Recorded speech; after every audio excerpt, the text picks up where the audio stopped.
Você já se perguntou: e se após a morte vierem sustos que ninguém te contou? Porque hoje vamos falar sobre os medos ocultos que muitos despertos espiritualmente sequer ousam encarar. O programa Muito Prazer com Jorge Larra nos leva a essa zona obscura, onde a morte não é o fim, mas o início de encontros assustadores com realidades que muitos evitam pensar. Imagine-se libertado do corpo, mas não da consciência, não dos sentimentos, nem dos laços que deixou para trás. Alguns vendem ilusões de paz eterna. Elahá nos mostra que há espasmos, há confrontos, há sustos, com remorsos, com revelações e com aquilo que deixamos de viver. Neste vídeo, você vai descobrir 5 sustos que podem surgir logo após a desencarnação, sustos com contas não pagas, sustos com perdão não concedido, sustos com verdades adiadas.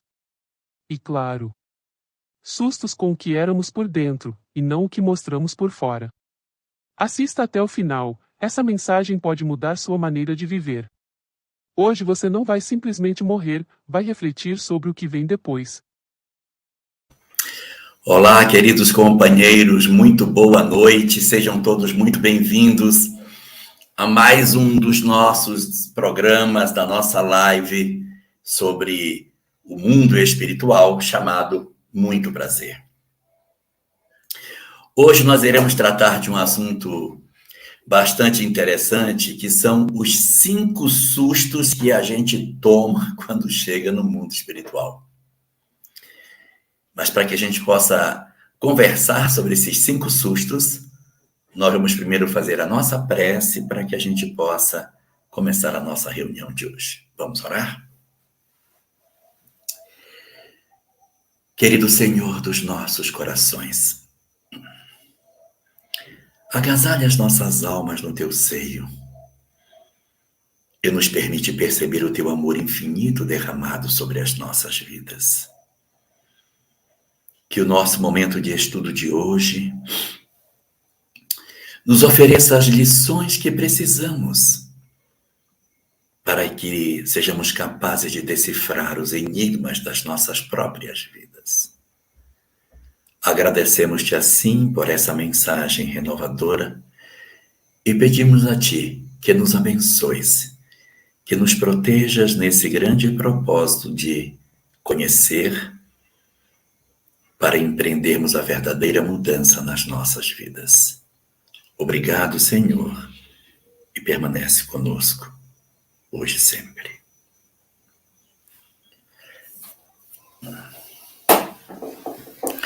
Gostaria de dar o meu boa noite para os meus queridos companheiros que estão aqui, minha irmã Fátima Rabelo, Denise Balô, Beta Zag, Paula Moraes, Luiz Gerbasi, Marcondes Moreira. Meu Deus, tanta gente boa que temos aqui hoje conosco, Joaquim Pinto.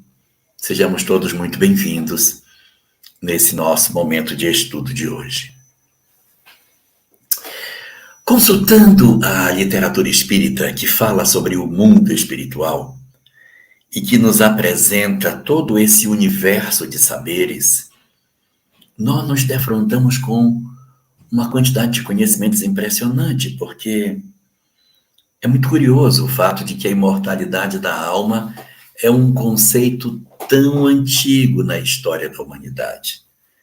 Nós trabalhamos com essa informação há séculos e milênios. Todas as religiões falam sobre vida após a morte. Falam sobre esse existir para além da fronteira daquilo que nós chamamos de existência. Todas falam. Mas quando a gente pergunta, tá, e o que é que acontece do lado de lá? Como vivem os espíritos? O que fazem eles? Como são suas ocupações? Do que eles tratam? As respostas, muitas vezes, são tão vagas, tão imprecisas, tão incompletas, tão frágeis, que podem levar muitos de nós à descrença. Pode semear na criatura a informação de que, de repente, aquela fala, aquela crença, ela é ingênua, de que Não há substância para que se creia de repente na vida imortal. Mas quando nós aportamos na doutrina espírita, quando temos a oportunidade de abrir as páginas de uma obra espírita, que nos revela tantos detalhes, tantas informações, tantas minudências da vida imortal, nós temos a sensação de que é como se alguém nos entregasse um roteiro de viagem antes da viagem acontecer. Uma coisa é você dizer assim, eu vou conhecer o país tal, Illinois, eu vou viajar, eu vou para a França, eu vou para a Inglaterra, sem ter a mínima noção de como é o clima, de como são as pessoas, onde se hospedar. Outra coisa é quando você, antes de ir, você se prepara para a viagem, faz a mala correta, sabe onde se hospedar, sabe como são as pessoas, aprende a língua do lugar. Você tem um aproveitamento muito maior quando você tem isso. A doutrina espírita tem uma comparação com isso, porque nós já nos percebemos do lado de lá antes mesmo de chegarmos, antes mesmo de nós estarmos do outro lado da vida, nós já percebemos que muitas das informações que o Espiritismo nos oferece serão extremamente úteis para que a gente consiga fazer esse nosso aproveitamento efetivo dessa questão. Muitas pessoas, inclusive, dizem assim, mas tem uma dúvida, eu tenho uma dúvida sobre essa questão da doutrina espírita. Se existe a reencarnação, se nós somos espíritos que existimos há tantos séculos, por que quando a gente volta para o mundo espiritual a gente tem tantas surpresas? Não deveríamos nós voltar de maneira muito tranquila para o mundo espiritual, como quem volta para casa, sabendo tudo onde como são as coisas? Deveria, né? Deveria. Poderia ser assim, mas não é. Não é em função da encarnação. O processo da aproximação do espírito ao corpo e o embotamento que o espírito sofre durante a encarnação retira de nós as nossas lembranças do passado. Quando estamos encarnados, não lembramos que somos espíritos. Quando estamos no corpo de carne, temos as nossas dúvidas sobre a imortalidade. Às vezes até nos tornamos descrentes, até nos tornamos criaturas arredias a tudo que é o espiritual. E exatamente por isso, quando a gente volta para o mundo espiritual, aquilo que deveria ser uma coisa comum, professor Caruso, aquilo que poderia ser evidente, Denise Conte, acaba nos sendo uma grande surpresa. Mas como surpresa? Porque durante a encarnação, os bloqueios de entendimento para que a encarnação tivesse o melhor proveito, ela ainda ressoa no mundo espiritual por um bom tempo. A maioria de nós, para não dizer a quase totalidade, desencarna e volta para o mundo espiritual sem uma compreensão clara do que aconteceu, do que é, como é a vida no mundo espiritual. E isso é bem interessante, porque a gente sai do mundo espiritual para a vida física e esquece boa parte das nossas questões do mundo espiritual. E quando a gente sai daqui de volta para lá, nós esquecemos uma parte daquilo que vive no mundo espiritual.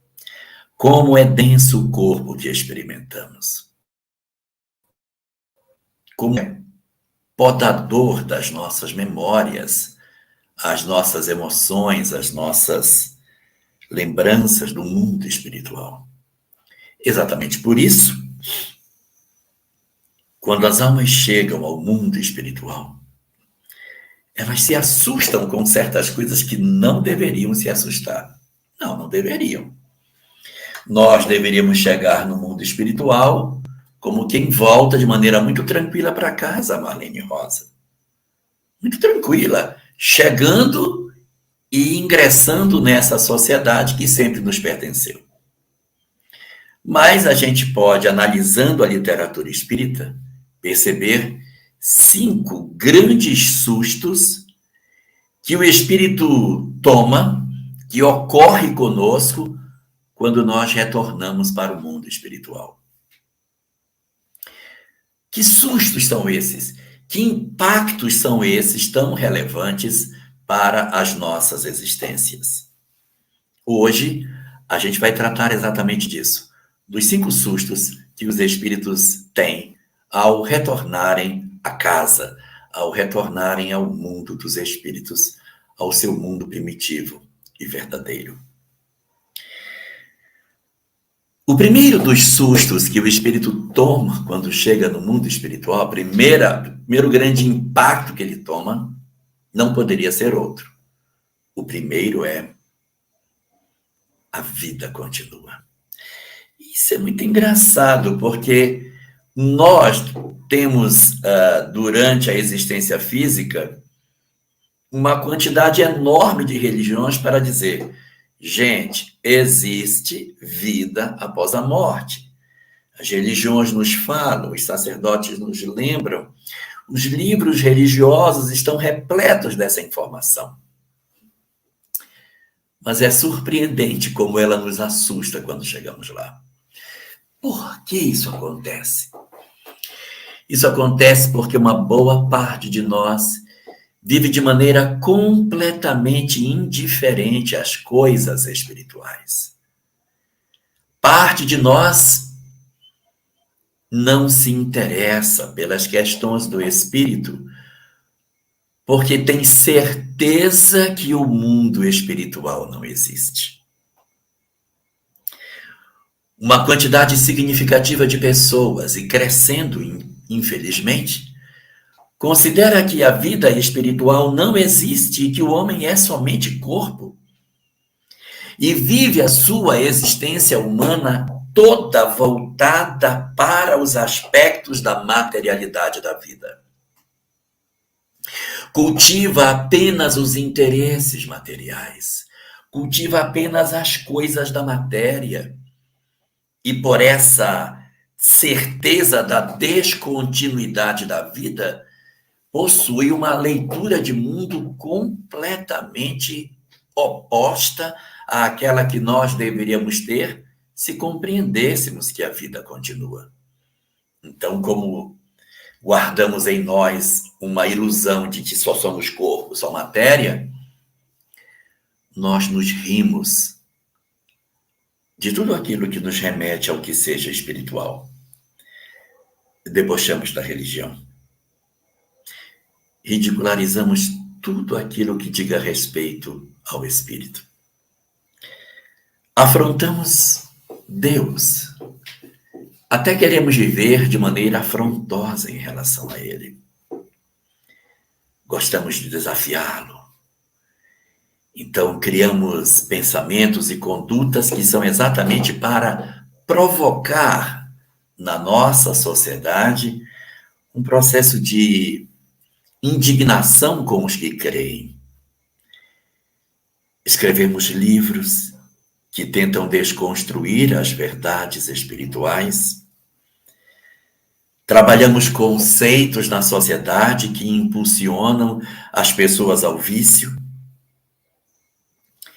Nos entregamos de maneira completamente desarrazoada por sobre todos os apelos materiais que a vida possui. Nos tornamos assim profundamente infelizes, porque procuramos apenas a felicidade do corpo. E somos assim, por conta disso, péssimos exemplos de conduta na sociedade. Ambição desmedida. Queremos todo o dinheiro do mundo. Pisamos nos sentimentos das pessoas. Deixamos com que o orgulho, o egoísmo tome conta da nossa personalidade. Só me interessa o meu sucesso material. Eu sou apenas um corpo, meu Deus. Pode, Denise, pode fazer pergunta sim. Eu sou apenas um corpo, eu sou apenas uma matéria, e por conta disso, eu desenvolvo uma indiferença abismal com relação às coisas espirituais. Outros também não creem nas questões do espírito, não creem, mas não são assim tão agressivos, não são pessoas tão voltadas para um afrontamento das questões espirituais. Não, isso não é verdade, não é assim. Mas são pessoas que simplesmente vivem cheias de dúvidas com relação à vida do mundo maior.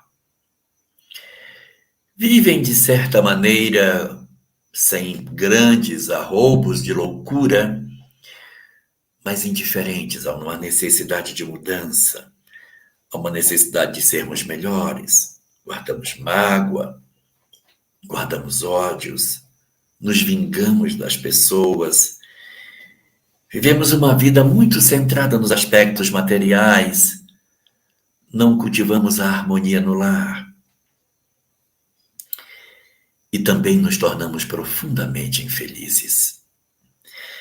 Essas pessoas desse segundo grupo, às vezes até têm uma religião, até participam de uma determinada agremiação religiosa.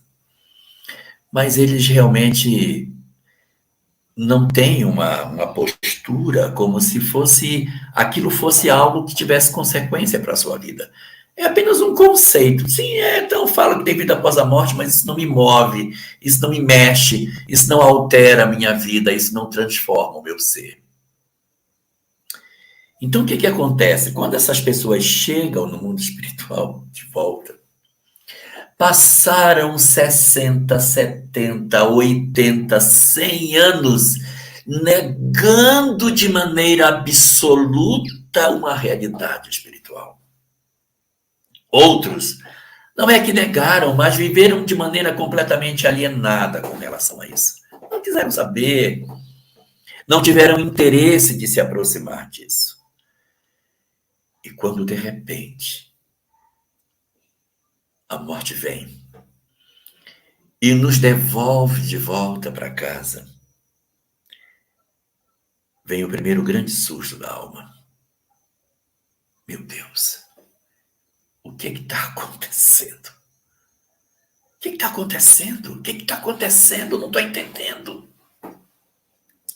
Alguns até entendem mais rápido e logo dizem: meu Deus, eu vivo, mas eu morri, mas eu estou vivo, meu Deus. Ai, o que eu fiz com a minha vida? E entram num pânico, num desespero, porque se dão conta que viveram de maneira completamente indiferente às questões espirituais.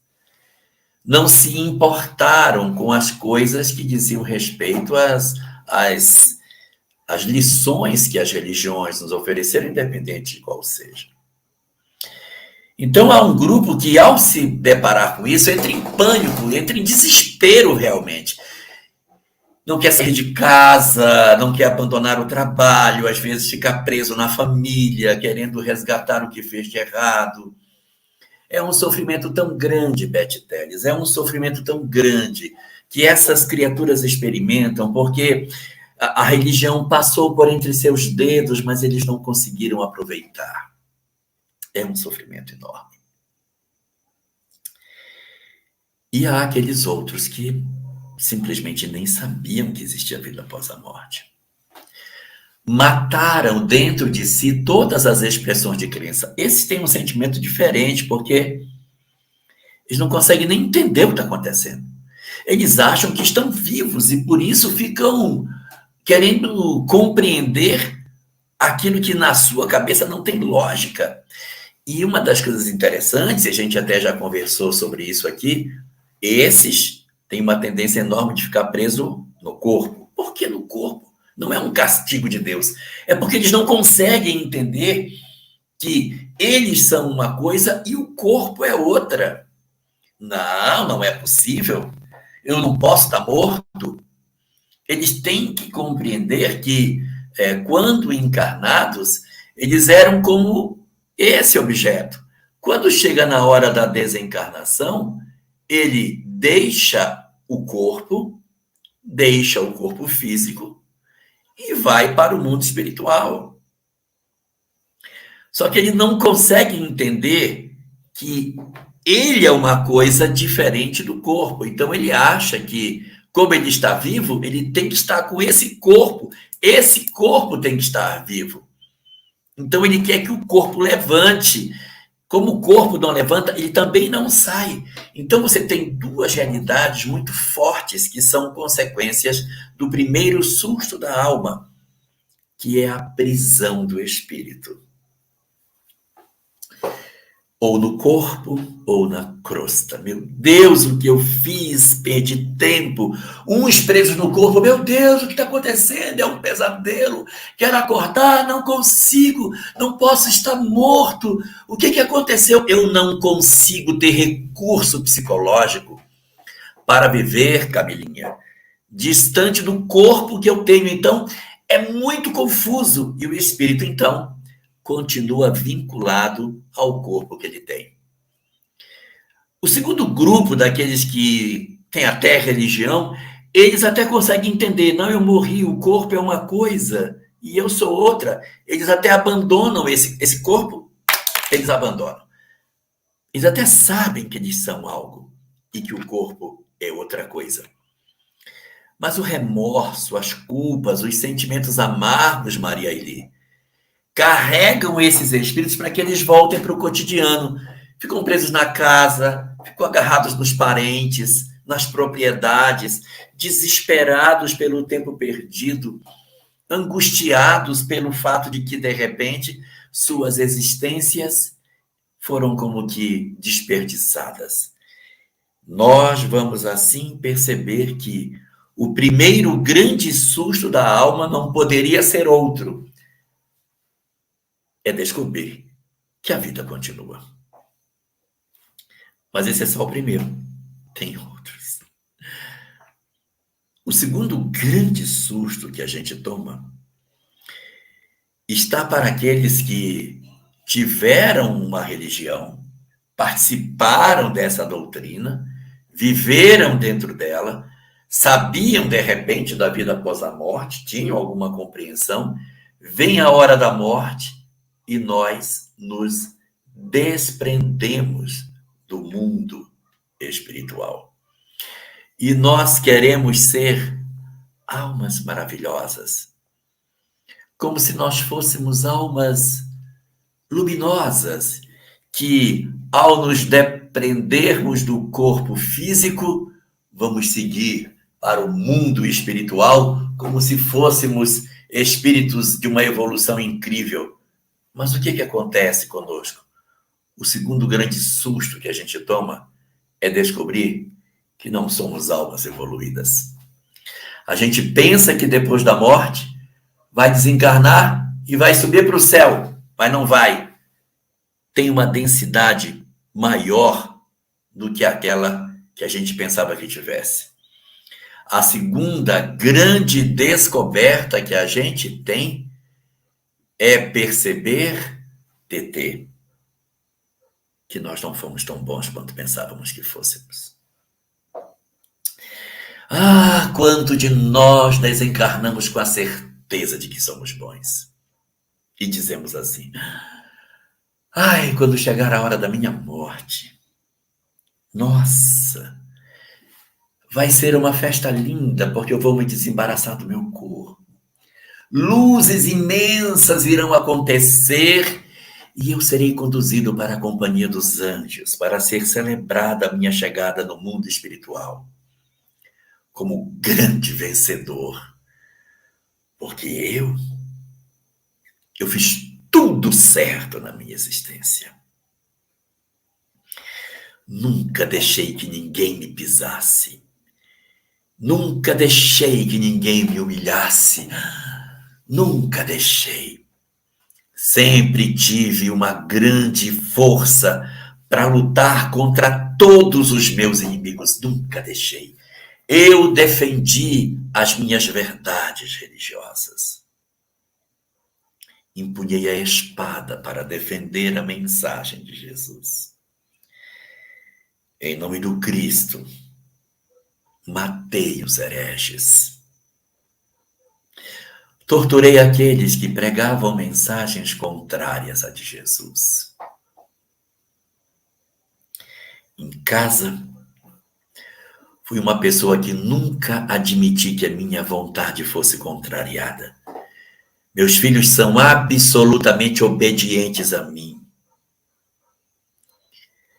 E às vezes a gente acha que foi muito bom, porque no nosso conceito, o mundo espiritual haveria de ser para nós uma possibilidade extraordinária de crescimento, e não é. Nem somos assim. Então, a gente até vai conseguir se desprender do corpo com facilidade. Vai conseguir. Mas não tem a evolução que a gente pensava que tinha. Não tem. Somos espíritos complicados. Eu lembro aqui a história da dona Otília Gonçalves, narrada no livro Além da Morte. Foi diretora da Mansão do Caminho. Fez um trabalho incrível. E quando desencarnou, sabia da vida após a morte, sabia de tudo. Afinal de contas, convivia com Divaldo diuturnamente. Então, sabia de toda essa questão dos espíritos. Mas ela conta, quando ela narra no livro Além da Morte, que ela pegou um susto quando ela descobriu que ela não era boa. Mas ela fez tanta coisa, ela tomava conta da Mansão do Caminho, cuidava daquilo tudo. Pois é. Ela disse, eu dei muito mais ordens do que amei. Dei muita ordem para as pessoas. Cadê o almoço? Já lavou a roupa? Põe o lençol. Tira o velhinho do sol. Cadê as crianças? Não fizeram ainda a comida. Chama fulano. Dei muita ordem. E amei pouco. Ela não está mal no mundo espiritual, não. Ela não está mal. Né? Meu Deus, ela foi para um local de sofrimento. Não, ela está bem. Mas ela é recolhida num hospital. Não que ela tivesse num processo de sofrimento horrível, mas ela vai descobrir que lá, acostumada a mandar em todo mundo, a ter comando sobre todas as coisas, Laísa. E agora? Quem é ela? Um simples enfermo em um hospital do mundo espiritual, se preparando para se adaptar à nova realidade. Destituída de todas as regalias, de todas as pompas, de todos os poderes de mando. Então, a segunda grande descoberta que nós iremos fazer quando chegarmos lá, meu Deus, não sou tão bom quanto pensei que fosse. Não sou tão bom. Não tenho todas as virtudes que pensei que tivesse. É o nosso segundo grande susto. E assim, existe muita gente dentro do movimento espírita que fala de maneira muito, muito forte sobre o fato das pessoas após a morte irem para um lugar chamado umbral. É verdade. O umbral existe. Existe um umbral, sim, existe. É um lugar onde as almas que estão lá estão desesperadas pelo remorso, pelo não aproveitamento de suas vidas, pelo desperdício das suas histórias. Mas essa não é uma realidade para boa parte dos espíritas. Não estou querendo colocar os espíritas numa condição especial, diferente, não. Mas pelo próprio padrão de vida que se tem. O umbral é uma instância para as pessoas que estão em grandes processos de culpa, perda da oportunidade. Observe que a gente fala muito, porque quando desencarnar vai para o umbral. Veja nas casas espíritas que vocês participam, qual foi o trabalhador espírita que se comunicou lá do umbral? Tem algum? Ou eles se comunicam de hospitais, de postos de socorro? Então, assim, o local mais esperado para a gente ficar é um posto de socorro mesmo, é um local de refazimento das nossas energias. Ninguém vai ter a expectativa de que vai desencarnar e sair igual um foguete. Não vai. Mas a ideia de que a gente vai desencarnar e vai para um local de dor, gritar, gemer, ela é pouco provável. Ela é pouco provável. O mais esperado para boa parte de nós vai para um umbral. Ninguém que é espírita vai para um umbral? Não, alguns talvez possam ir. Se não tiveram a oportunidade de realmente aproveitar as chances que tiveram. Se jogaram fora todas as oportunidades. Jogou fora a profissão, não fez na profissão que poderia fazer. Jogou fora na saúde do corpo. Jogou fora a família. Jogou fora o trabalho espírita. Todas as coisas que a vida ofereceu, não vou me preocupar. Quem jogou fora para tudo isso, na verdade, pode ser que tenha que enfrentar isso. Mas não é o esperado. O mais esperado é que a gente descubra que a gente é um doente. Que nós somos uma pessoa que, embora aqui fôssemos tão ativos, volto para lá engatinhando para recomeçar a minha história.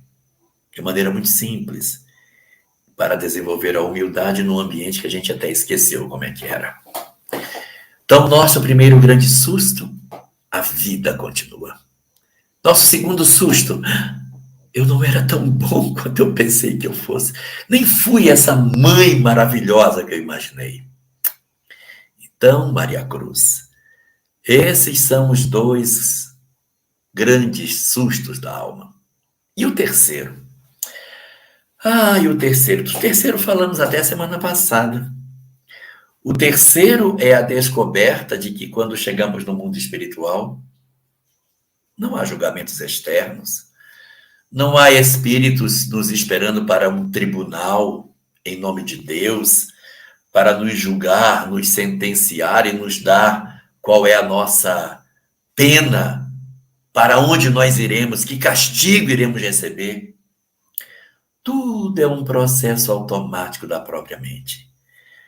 É a própria criatura humana que se autoabsolve e que se autocondena.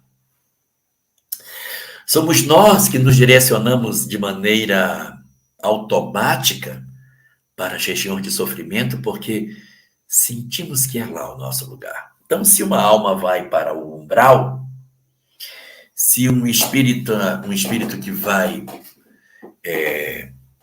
para o mundo espiritual vai para o umbral, não foi ninguém que pegou ele pela mão e saiu arrastando e botando ele lá dentro. Ele vai sozinho. Ele nem percebe. Nem percebe. Quando ele se dá conta, o ímã dos seus pensamentos, dos seus remorsos, das suas angústias, o ímã da sua condição espiritual, o atrai de maneira automática. Não há julgamentos, não há juízes. Fica esperando por um julgamento que não vai acontecer.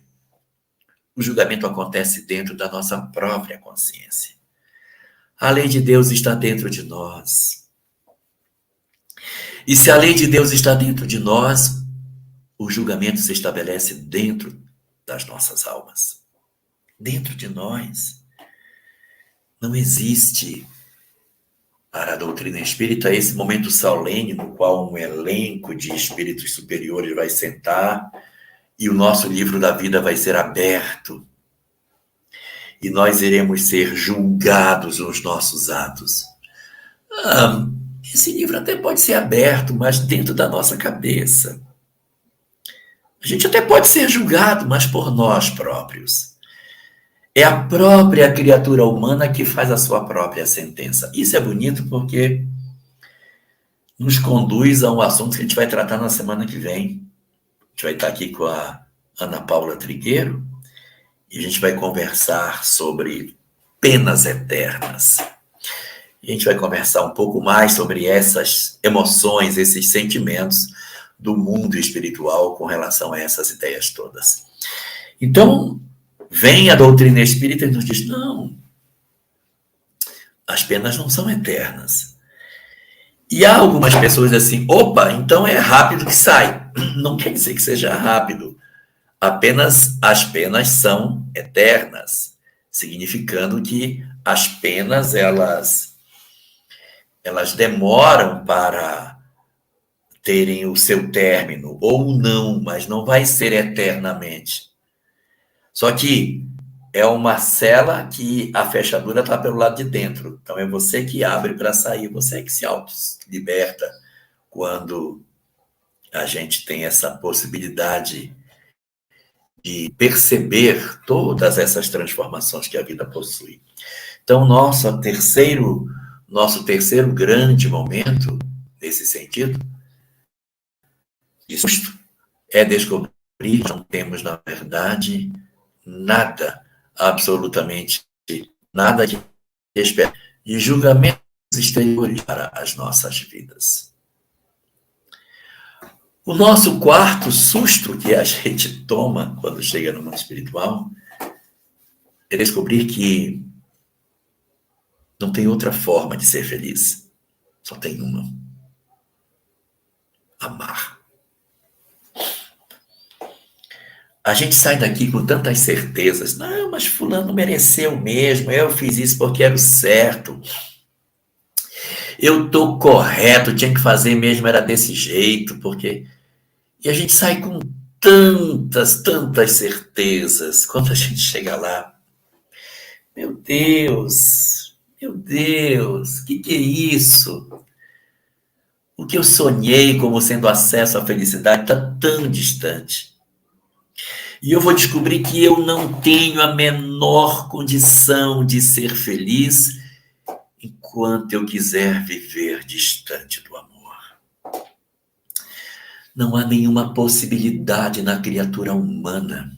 É um determinismo divino.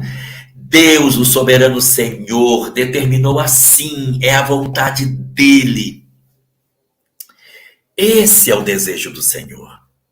Ele diz que todos seremos felizes, todos.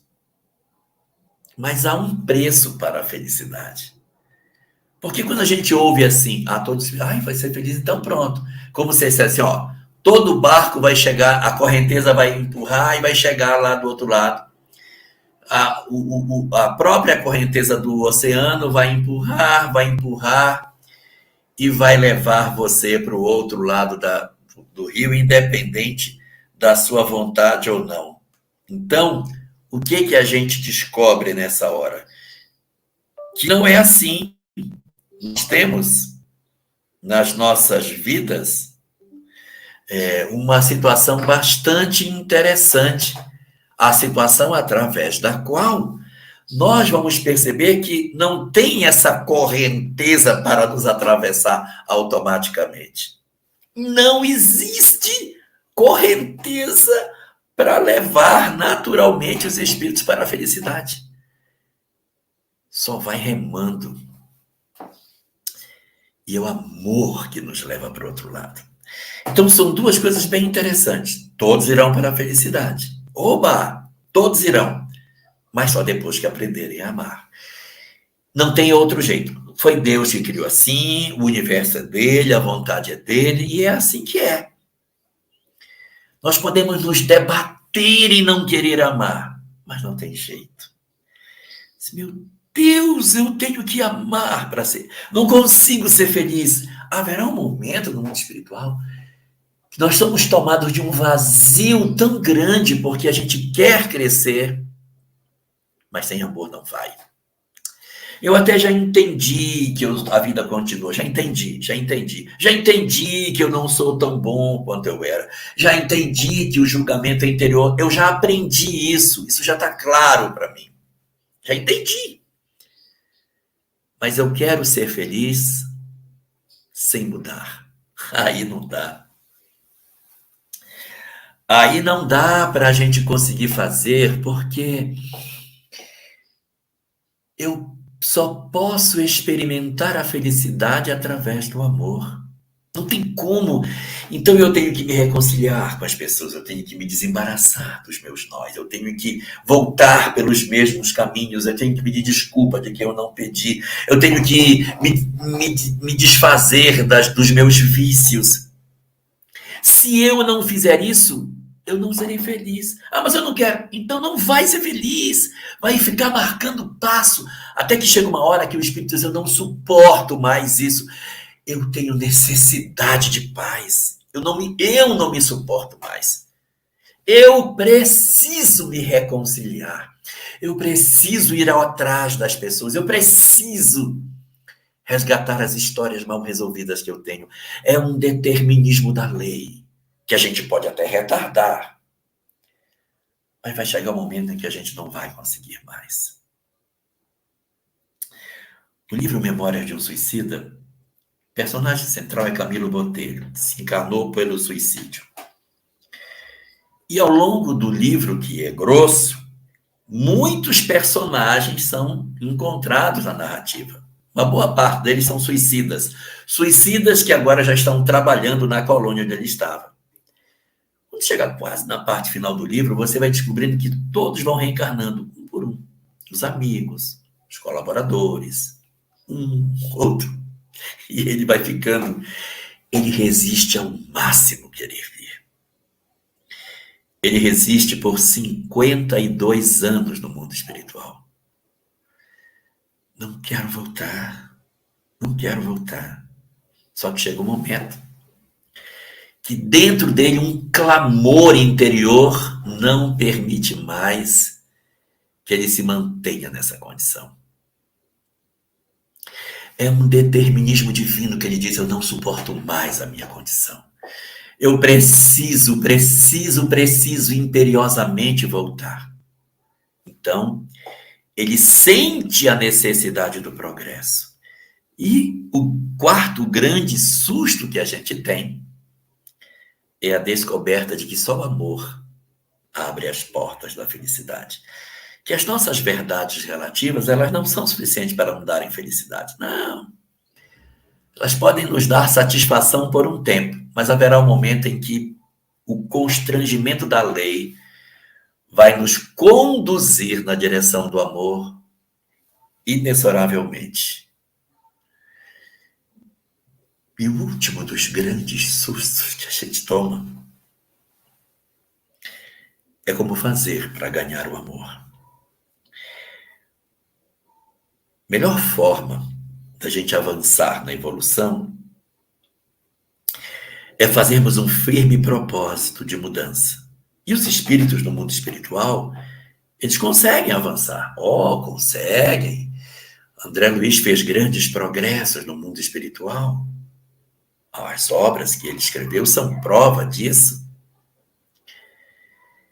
E os espíritos podem se reconciliar, pedir perdão, se refazer, reorganizar suas emoções. Mas só tem uma forma de provar de fato que mudou. E o último dos grandes sustos é descobrir que não tem jeito. A gente precisa voltar. Nós podemos retardar esse período o quanto nos for possível. Mas o espírito precisa da encarnação porque ela é a prova da mudança. No mundo espiritual, eu posso dizer, olha, eu mudei, eu tinha ódio de uma pessoa, não tenho mais, a gente até convive junto. Estou na mesma colônia que ele, a gente divide aqui mesmo espaço. Mas as memórias do que aconteceram ainda estão muito vivas em mim. Será que no interior do meu ser eu de fato mudei? Quem pode provar para mim se na intimidade do meu ser eu realmente me transformei? Só uma forma existe: renascer. E para renascer,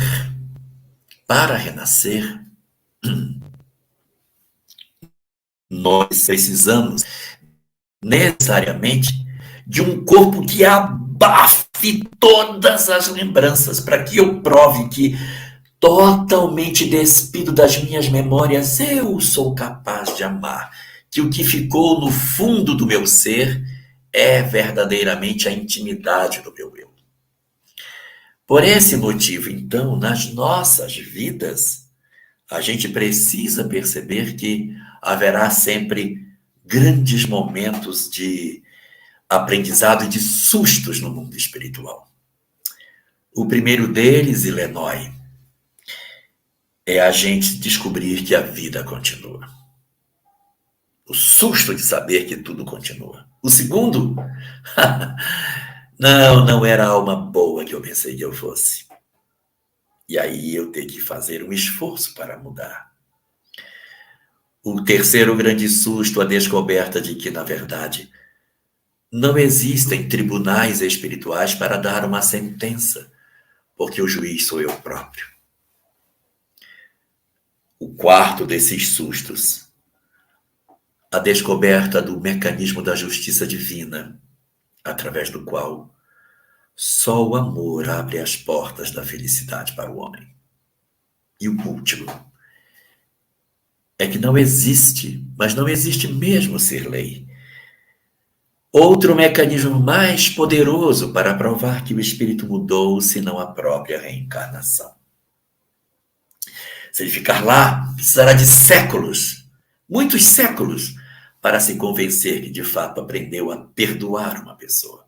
Mas uma única existência corporal tem um poder transformador imenso, porque o espírito pode sair da encarnação profundamente modificado, como nós, que podemos sair desta encarnação profundamente melhores do que éramos.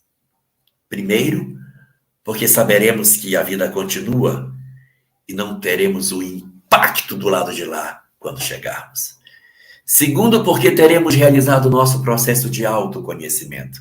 Sabemos nossas virtudes e defeitos e não nos angustiaremos ao perceber quem nós somos. E por conhecermos a doutrina espírita, graça, a gente já sabe que somos nós que, na verdade, caminhamos na direção do nosso próprio interior para o nosso julgamento. A nossa quarta grande descoberta é que só o amor pode abrir as portas da felicidade. Oh, meu Deus, quantas vezes o Espiritismo nos tem repetido isso. Quantas vezes? Não será nenhum susto para nós. Como também saber que precisaremos voltar para continuar. A doutrina espírita, portanto, se antecipa a tudo isso. Já nos conta todas essas coisas para que a gente se prepare desde agora para fazer uma transição serena e tranquila e aproveite ao máximo o tempo na jornada para que a gente consiga, de fato, realizar a grande mudança ainda aqui no tempo que a gente possui na Terra. Lembrando que talvez numa próxima existência a gente nem seja mais espírita. A gente renasça numa outra religião, num outro país. Por isso é tão importante aproveitar o agora. Porque talvez essa experiência tão maravilhosa não se repita num intervalo de tempo muito curto. Illinois, tem alguma pergunta, Illinois?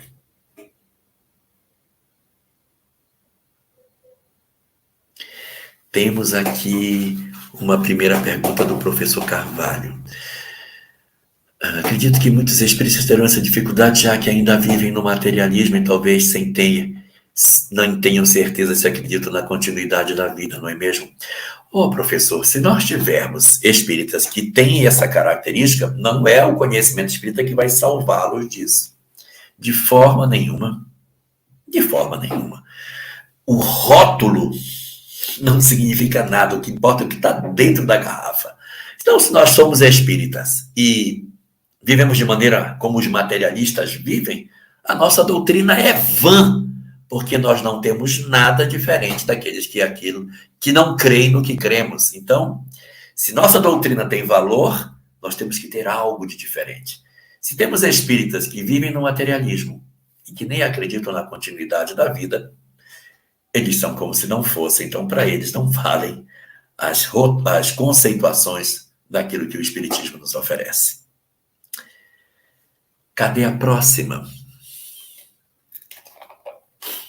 Temos aqui o Henrique Souza. Boa noite, Henrique, meu querido. Seja muito bem-vindo.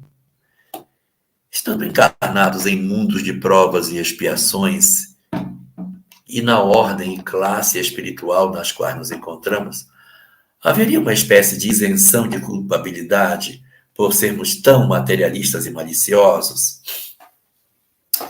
Olha, existe uma redução do grau de responsabilidade quando a gente desconhece as coisas. As pessoas que desconhecem o que é o bem, elas possuem, claro, seus atenuantes pela dificuldade de terem já desabrochado a verdade espiritual que está dentro dele. Só que, para nós, não serve mais. Porque ao nos defrontarmos com o conhecimento espírita, essa condição de ingenuidade, de desconhecimento, de imaturidade espiritual não serve mais para nós. Então, nós, consequentemente, nos tornamos indivíduos que temos como fruto da nossa própria incúria o resultado das nossas imperfeições morais. Então, a gente pode dizer que sim, existe um atenuante, mas para os espíritas não vai servir.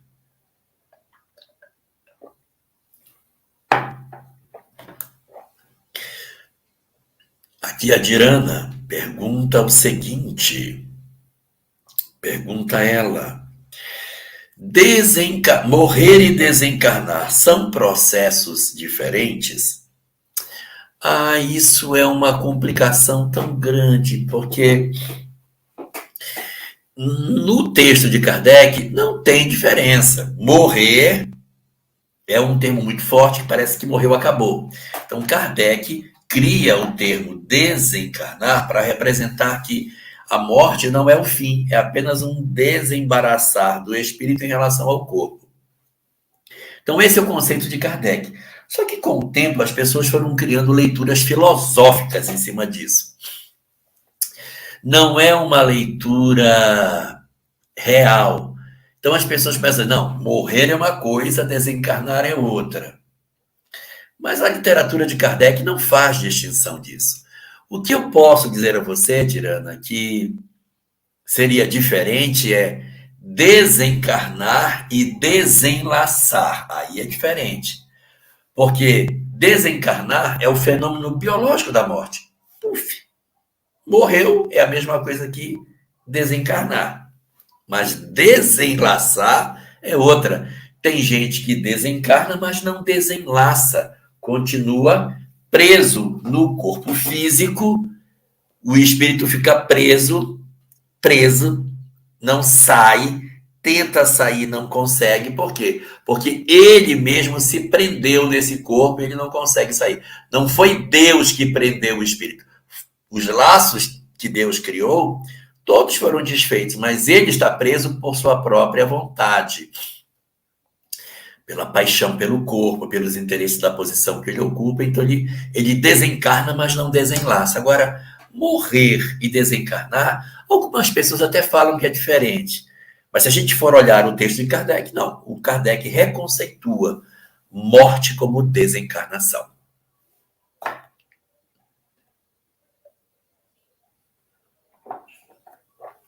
Espírita há 7 anos.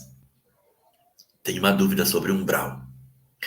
Vamos ou não vamos? Não, eu não quero ir. Se você quer ir, você vai. Tá me convidando para ir lá? Vamos ou não vamos? Margarete, é assim. O umbral existe. A gente, quando fala que é uma porta, fala que tem um umbral da porta. E as pessoas pensam que é uma passagem, que é um umbral como sendo um portal. Não é esse o sentido, Margarete. Umbral vem do latim, ombro, que significa penumbra, sombra. Então você tem a treva, que é a escuridão. A treva é ali, aquela coisa sem luz. E você tem a luz. Na transição entre a escuridão e a luz, tem a sombra, ou a penumbra, que em latim se chama ombro. Umbral. Então, é a penumbra, é aquele lugar em que você não está no claro, mas também não está no escuro. Por esse motivo, o umbral ele é uma instância, que é um local do mundo espiritual, onde se reúnem as almas desesperadas de remorso. Criaturas desarvoradas pela perda das oportunidades que tiveram. Imagine alguém que durante a existência tinha uma perspectiva de fazer uma coisa bem bacana. Não fez. Se atrapalhou. Foi muito egoísta. Largou os compromissos. Deixou pela metade as responsabilidades que tinha. Então, ela é movida de muita culpa.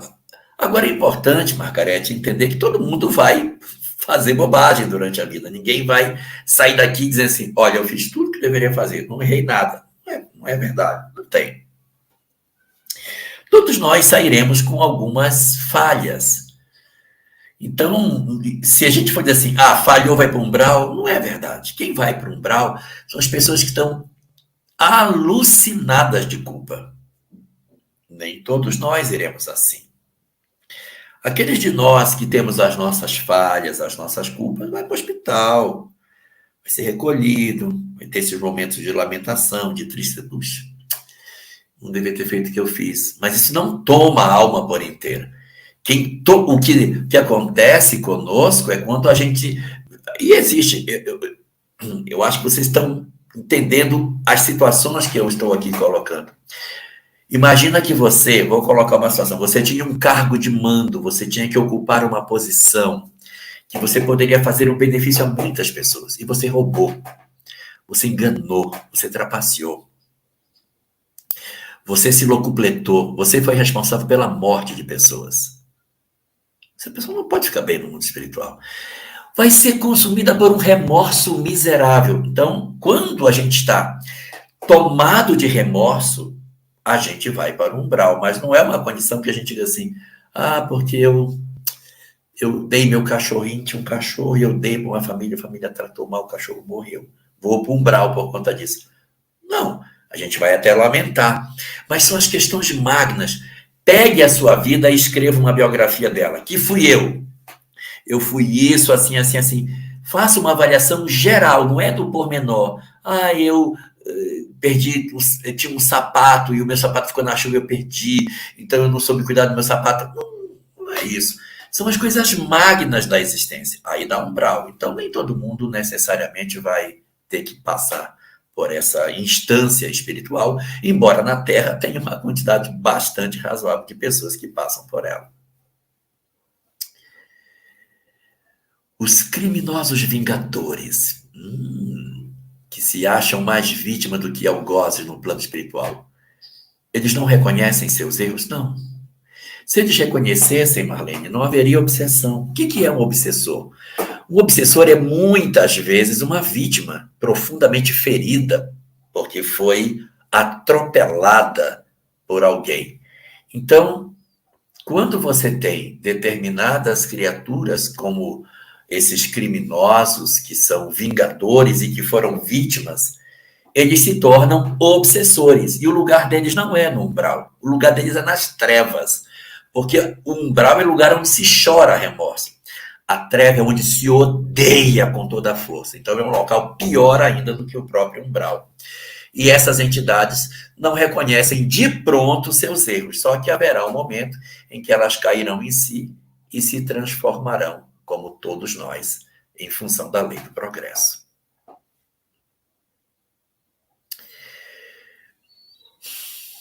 Eles sentem para reencarnar o mesmo pavor que sentimos para prepararmos para morrer, sim.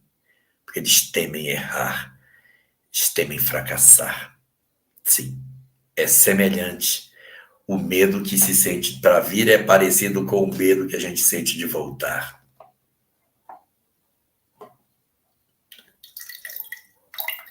Pode.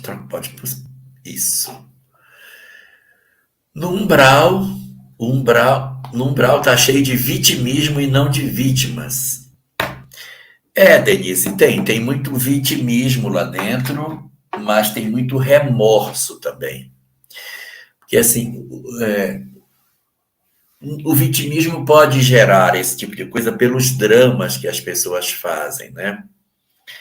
Uma situação muito comum para vitimismo é as pessoas ficarem na crosta, exigindo direitos, ficam andando pelo planeta, exigindo aquilo que não tiveram, cobrando das pessoas. No umbral ficam mais as pessoas que estão quase que loucas em função das oportunidades que perderam. Então, no umbral tem vitimismo, tem.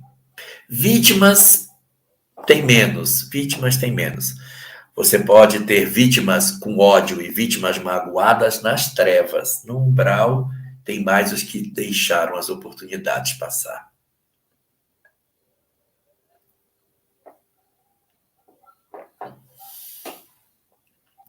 Marlene Rosa. No livro Ação e Reação, tem a história de Clarindo e Leonel, que se tornam obsessores vingadores porque se achavam vítimas. Sim, obsessores, vítimas, que em função de se sentirem injustiçados, se transformam em vítima. Eu vou atropelar aqui a sequência e vou responder uma pergunta da Cristina Pereira. Cristina Pereira pergunta assim agora, acabou de perguntar. A certeza que vocês falam que a vida continua é pela literatura espírita? Pode colocar aí a pergunta da Cristina. Essa pergunta é interessante. Isso. Certeza que vocês falam que a vida continua é pela literatura? Cristina, também é pela literatura, mas existe uma coisa que antecede a literatura, que é o fenômeno espírita. Os livros foram escritos em função dos fenômenos mediúnicos. Então, nós tivemos e ainda temos fenômenos mediúnicos incontestes. Por exemplo, materialização. Você ver um espírito diante de você, materializado, que se apresenta, que fala, que pega objetos e que você consegue bater foto dele, ele se materializa numa reunião, você vai dizer o quê? Que isso não é vida após a morte? Então, a materialização ela é uma das grandes comprovações da imortalidade da alma. Como todos os demais fenômenos de efeitos físicos, movimento de objetos, aparição de objetos, escrita direta, voz direta, tem fenômenos impressionantes que aconteciam e acontecem até hoje, que são o que dá suporte para a literatura. Então, a literatura veio depois, o fenômeno veio primeiro. Foi a bomba do fenômeno e o estudo desses fenômenos que chegou-se à conclusão de que a vida continua. Mas esses fenômenos, eles acontecem, fala com muita certeza, por quê? Porque esses fenômenos, eles não aconteciam somente no passado. Se você procurar os experimentos de experiência de quase morte, existem centenas, milhares de relatos de pessoas com experiências de quase morte, que narram o que aconteceu com elas quando elas estiveram como que inconscientes, relatando que quem entrou no quarto, quem saiu do quarto, o que conversaram, ela não poderia saber porque ela estava morta. Regressão de memória, você faz uma regressão de memória no indivíduo, o indivíduo volta ao passado, fala em outros idiomas, conta quem era ele, dá sua data de nascimento, você pode comprovar situações de memória espontânea, em que pessoas relembram espontaneamente seu passado, obras de Ian Stevenson, como Os 20 Casos Sugestivos de Reencarnação, são obras interessantíssimas para provar sobre a vida após a morte. E, na atualidade, nós temos um outro instrumento também muito interessante, que são as cartas consoladoras, que são cartas recebidas dos parentes, que trazem detalhes da família que o médium não seria capaz de saber. Então, a mãe, o pai, sei lá quem, vai a uma reunião e o médium, então, traz uma carta contando detalhes de coisas que, às vezes, nem mesmo a família sabia e que encaixa nessa história. Então, vamos somar as peças. Nós temos as experiências de materialização. Nós temos as experiências dos demais fenômenos de efeitos físicos. Nós temos as experiências de quase morte. Nós temos as regressões de memória, nós temos as memórias espontâneas, nós temos as cartas consoladoras. E além de todos esses fenômenos, uma multidão incontável de médiuns que vê espíritos, fala com os espíritos, conversa com eles, troca impressões, traz notícias, vê, ouve, conversa, tem contato estreito com essas entidades. Então, esses 7 fenômenos que eu coloquei aqui para você, eles são, de certa maneira, os instrumentos mais importantes para dar a base doutrinária da realidade da vida após a morte. A literatura veio depois, de certa maneira, assim, consolidando esses conceitos. Mas que a vida continua é a verdade mais antiga que nós temos na Terra. Desde a pré-história, que os homens viam os seus antepassados e sepultavam os seus mortos com suas tigelas. Me deu uma razão para o povo da pré-história enterrar as pessoas com seu arco e com sua flecha, se não fosse porque viam seus antepassados nas caçadas com eles. A ideia do Deus único é até mais recente, mas a ideia de que a vida continua é a mais antiga verdade espiritual que a humanidade conhece. Tá bom? Vamos voltar? Uma dúvida. Quando você está para vir reencarnar, você lá do outro mundo pode dizer que não quer ver? Sim, pode. Pode retardar e pode inclusive desistir no meio da gestação. Espíritos que desistem no meio da gestação. Então, isso tudo é uma situação que pode acontecer. Há dicas práticas para não passarmos por tantos sustos e complicações. Sim, Henrique, se apropriando do conhecimento espírita e, mais importante do que isso, vivendo esse conhecimento para que a gente não apenas saiba, porque só saber não nos resguarda de um susto no mundo espiritual. Questão 982 de O Livro dos Espíritos nos diz que não basta ser espírita, não basta conhecer a realidade dos espíritos, não basta saber que os espíritos se comunicam. É preciso viver plenamente o bem. É só o bem que abre as comportas da felicidade no mundo espiritual. Maria das Graças Lazzarini pergunta: esse julgamento, depois que conhecemos a doutrina espírita, já começa aqui? Sim. Quando a gente aqui começa a fazer o nosso processo de autoconhecimento, e que diz assim, não posso fazer isso. Às vezes a gente até briga com alguém assim, não posso, preciso voltar e desfazer o que eu fiz. Preciso reconstruir essa história. E isso é muito importante, porque a gente já vai, de certa maneira, aliviando as nossas dificuldades, ainda do lado de cada vida. Então, essas situações, elas realmente começam do lado de cá. Isso é muito bonito, porque a gente já começa, aí, voltando a uma pergunta lá atrás, a desenlaçar antes mesmo de desencarnar. A maior parte desenlaça depois que desencarna. Mas, às vezes, a gente começa a fazer o desenlace antes mesmo da desencarnação. O autoconhecimento nos dá essa nossa verdadeira face sobre nós mesmos ainda no corpo. Sim, Madalena, exatamente isso. O autoconhecimento... uma coisa importante, hein? O objetivo do espiritismo não é o autoconhecimento. O objetivo do espiritismo não é o autoconhecimento, é a transformação moral. Mas para que a gente faça a nossa transformação moral, a gente precisa se autoconhecer. Então, é uma ferramenta para chegar ao objetivo. Cristina, você que nos deixa muito felizes com a sua presença aqui. Eu fico muito feliz de ter você aqui. Nosso canal está sempre aberto para as suas dúvidas. Se tudo aquilo que você quiser, a gente está sempre aqui para ajudar no que a gente puder, orientando literatura que você possa buscar, não é? Sinta-se à vontade, você está entre irmãos, tá bom? A Leila Santana diz que se não for pelo amor, vai pela dor. Essa é uma expressão assim, meio doída, né? Porque parece que Deus tem dois planos. Parece que Deus tem dois planos. Um plano primeiro é o amor. Não foi? Pois então agora tu vai sofrer. E, na verdade, Deus só tem um plano. O plano de Deus é pelo amor. Está lá na questão 614. A lei de Deus é a única verdadeira para a felicidade do homem. Indica-lhe o que deve fazer e o que não deve fazer. E ele só é infeliz quando dela se afasta. Então, não é Deus que estabeleceu a dor. É o homem. Não é um plano divino. O plano divino é o amor. O sofrimento é a decorrência da desobediência. Não é um plano de Deus. Deus não diz, olha, eu vou fazer isso aqui. Se você não fizer, você vai sofrer. Tu vai pelo sofrimento. Esse é o plano. A lei está dentro de nós. Quando eu não obedeço essa lei, eu mesmo me autopuno. Eu mesmo atraio da lei as experiências negativas. Mas se a gente for pensar no plano divino, o plano divino é assim: vai pelo amor. Não foi?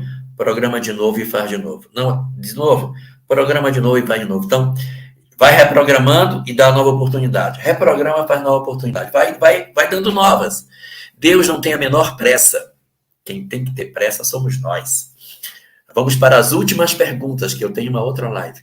Há dicas práticas? Já falei sobre essa. Conhecimento da doutrina espírita. Próxima. Essa já foi, Elenório. Que temos? Quem morre não é o corpo físico. O espírito não é o que desencarna. Por que ele não deixa o corpo? Porque ele não sabe que ele existe. Ele tem tanta certeza que ele é o corpo, que quando vem a morte ele fica dentro do corpo. Ele diz, não posso existir sem o corpo. Eu sou o corpo. Há muitas pessoas que pensam que ela é o corpo. Eu sou o corpo. Não somos o corpo, nós somos um espírito que mora no corpo. Então, isso é uma coisa muito importante. Coloca a da Denise Contes para a gente poder... Põe a da Denise. Gilberto Oliveira, como você... não acha que está havendo muita divergência com o ensinamento deixado por Kardec? Olha, é muito interessante que isso aconteça, porque isso faz parte do estudo. O estudo é assim mesmo. Quando a gente estuda, surgem questionamentos. Isso é muito legal. Acho que termos questionamentos é muito bom. Agora, nós não podemos pensar que o fato de haver esses debates, que isso é ruim. Não, isso é muito bom, porque isso é uma oportunidade da gente mostrar a excelência do conhecimento espírita. E há uma coisa que é muito interessante. As pessoas, elas não são obrigadas a serem espíritas. Ninguém é obrigado a ser espírita. Se o espiritismo não encaixa naquilo que a pessoa quer, ela tem todo o direito de seguir por uma outra doutrina. Porque não é só a doutrina espírita que fala de reencarnação. Siga uma outra doutrina que fale de reencarnação, que fale de mortalidade da alma, que fale de evolução, mas que permita os conceitos que você quer, onde você tenha essa liberdade para determinadas práticas materiais que o espiritismo não tem, como, por exemplo, cromoterapia, cristalterapia, reiki e mais um monte de coisas que não são, aromaterapia, não são práticas espíritas. Então, ninguém é obrigado, não tem só um caminho, não, se não for pelo espiritismo não vai.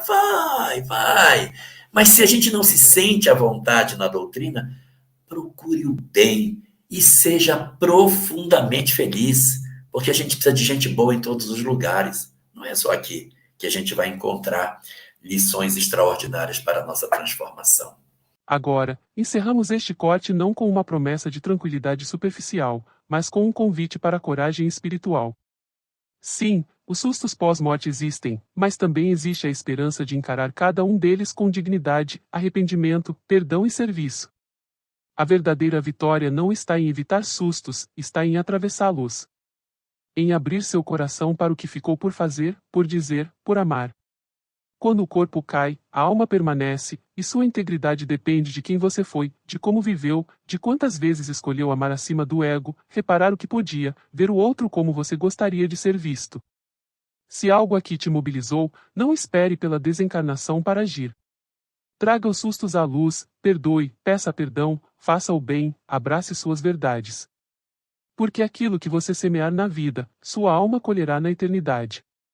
Compartilhe essa mensagem com alguém que está fugindo de seus próprios medos. Deixe nos comentários o que tocou em você. Inscreva-se, siga conosco nesta jornada de transformação, antes, durante e depois da morte.